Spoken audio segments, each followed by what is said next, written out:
India या भारत, ये सिर्फ दो नाम नहीं है, ये एक सवाल है जो आज भारत की पहचान के बिल्कुल केंद्र में है। और ये सवाल सिर्फ नाम का नहीं है, ये इतिहास, संस्कृति और भविष्य की दिशा का भी सवाल है। तो असली सवाल है क्या इस देश की पहचान इंडिया है, एक ऐसा नाम जिसे पूरी दुनिया जानती है, या फिर भारत, एक ऐसा नाम जिसकी जड़ें हजारों साल पुराने ग्रंथों और परंपराओं में हैं? देखिए, ये बहस सिर्फ शब्दों की नहीं है, इसके पीछे दो बिल्कुल अलग अलग नजरिए हैं।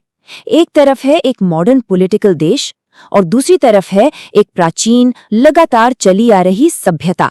चलिए इसको थोड़ा और खोलकर समझते हैं। भारत नाम, इसकी जड़ें संस्कृत और हमारे पुराणों जैसे अपने ही स्रोतों में है। ये एक सांस्कृतिक और आध्यात्मिक पहचान की बात करता है। वहीं दूसरी तरफ इंडिया नाम बाहर से आया है, ग्रीक और फारसी से, और इसका जुड़ाव ज्यादातर एक राजनीतिक और भौगोलिक पहचान से है, खासकर अंग्रेजों के जमाने से। तो आखिर ये भारत नाम आया कहाँ से? विष्णु पुराण में इसकी एक बहुत साफ भौगोलिक परिभाषा दी गई है।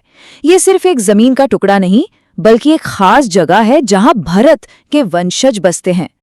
और ये सिर्फ भूगोल से भी कहीं ज्यादा गहरा है। पुराणों में इसे कर्म भूमि कहा गया है, मतलब वो अकेली जगह जहां कर्म करके मोक्ष पाया जा सकता है। बाकी जगहों को भोग भूमि माना गया, जहां आप सिर्फ अपने पिछले कर्मों का फल भोगते हैं। तो ठीक है, इस सभ्यता वाली पहचान की नींव क्या है, इसका ब्लूप्रिंट क्या है? चलिए कुछ मेन कॉन्सेप्ट्स को समझते हैं। सबसे पहले आता है सनातन धर्म। और देखिए, इसको पश्चिम के रिलीजन वाले चश्मे से देखना ठीक नहीं होगा। ये एक शाश्वत नैतिक व्यवस्था है, एक इटर्नल वे ऑफ लाइफ है।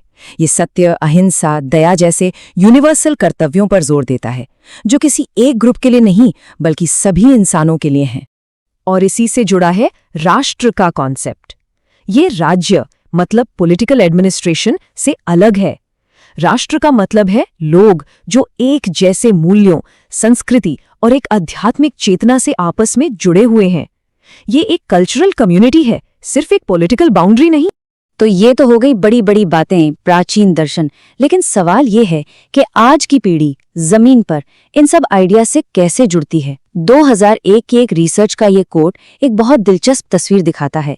एक तरफ इच्छा है, लेकिन दूसरी तरफ थोड़ी अनिश्चितता भी है।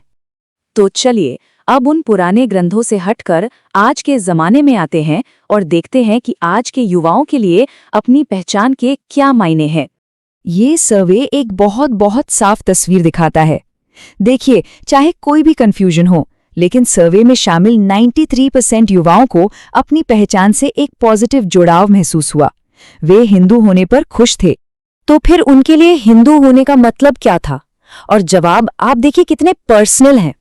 किसी के लिए ये बस जड़ों की बात थी कि हिंदू पैदा हुए, किसी के लिए उनकी परवरिश और संस्कार, और बहुतों के लिए ये उनके रोज के व्यवहार और मूल्यों से जुड़ी बात थी। ये उन पुरानी परिभाषाओं से काफी अलग, एक जीती जागती पहचान।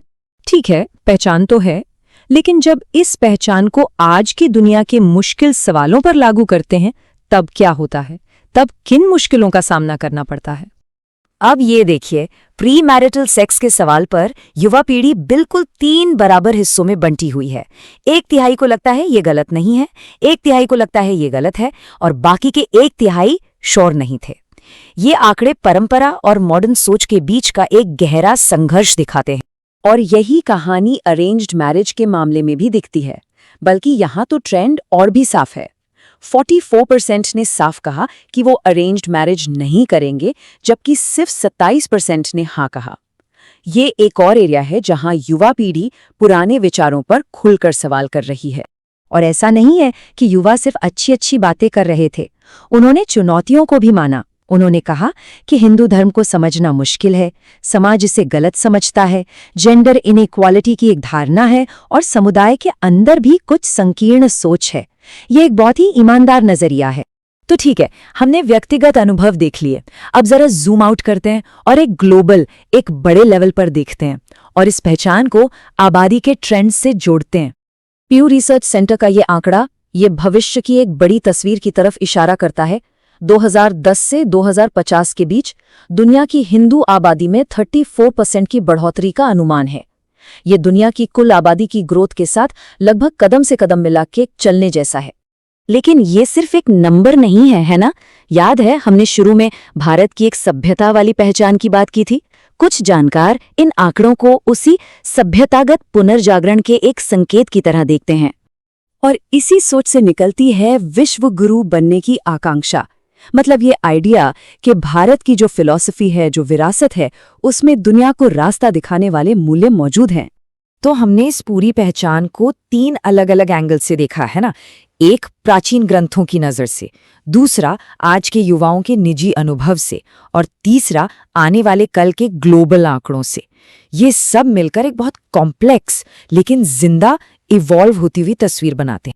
और ये सब हमें बहुत बड़े सवाल पर लाके खड़ा कर देता है। जब एक इतनी पुरानी पहचान आज की मॉडर्न दुनिया में अपना रास्ता बना रही है, तो उसके शाश्वत दर्शन, लोगों के असल अनुभवों और उसके ग्लोबल भविष्य के बीच क्या रिश्ता बनेगा? इस सवाल का जवाब शायद इतिहास की किताबों में नहीं मिलेगा, क्योंकि वो अभी इसी वक्त लिखा जा रहा है।